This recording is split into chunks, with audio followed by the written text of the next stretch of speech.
Mes norim, kad žmonės pasidarytų darbus gerai, mes norim, kad pasėliai blizgėtų, mes norim, kad visi būtų pelningi. Pavasaris toks, sakyčiau, neįprastai šlapias. Padaros nustelbė posėlius ir realiai iš po posėlio pirkto naudos nebelieka, kai visos jūsų investicijos subalo šiai. Pradėjom naują sferą, tai yra žemės ūkio technikos nuomą, ypatingai koncentruojamės į žemės ūkio technikos pagalbą.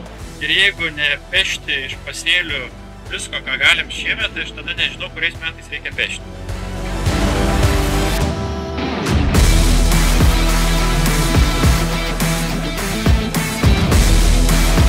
Šie metai išskirtiniai. Ligų laukose kaip niekada daug ir iššūkių, su kuriais susidurėme, yra apstu. Tad šiemet mes vėl dalyvaujam lauko dienose ir tęsime renginių ciklą patirtis priemonės tikslai. Šiandien svečiuojamės Vitoldo Norkaus ūkyje Šiaulių rajone, kur drauge su ilgametę patirtį turinčiais kolegomis pasidalinsim savo įžvalgomis ir pateiksim naujausias moksliniais tyrimais paremtas rekomendacijas.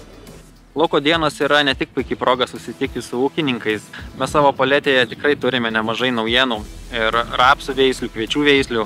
Lauko diena suteikia tą šansą ne tik tai veislės tyrinėti ir jums pristatyti ITC bandymų laukeliuose, bet ir perkelti gyvus laukus, tai yra pas jūs, jūsų regionuose. Galim pamatyti tokiose dienose, kaip veislės vystosi, kokie yra skirtumai, aukščio, brandos, biomasės dydžio. Taip pat palyginti jums puikiai žinomas veislės su mūsų naujomis pristatomomis veislėmis.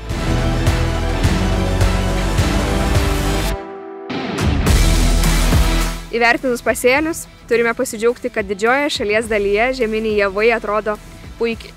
Puikus išsikrūmijimas, puikus pasėlių tankumas ir labai yra svarbu išsaugoti tokiu laiku, nes vėjas, lietus, šiluma yra pačios idealiausios sąlygos lygoms plisti.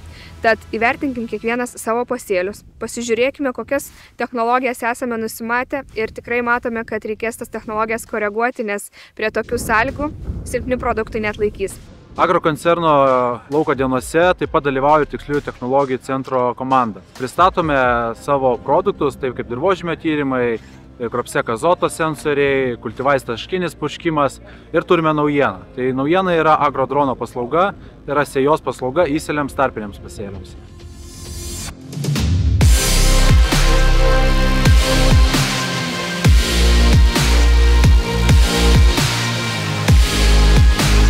Tad kviečiame dalyvauti kitose mūsų lauko dienose, kurios vyks visoje Lietuvoje.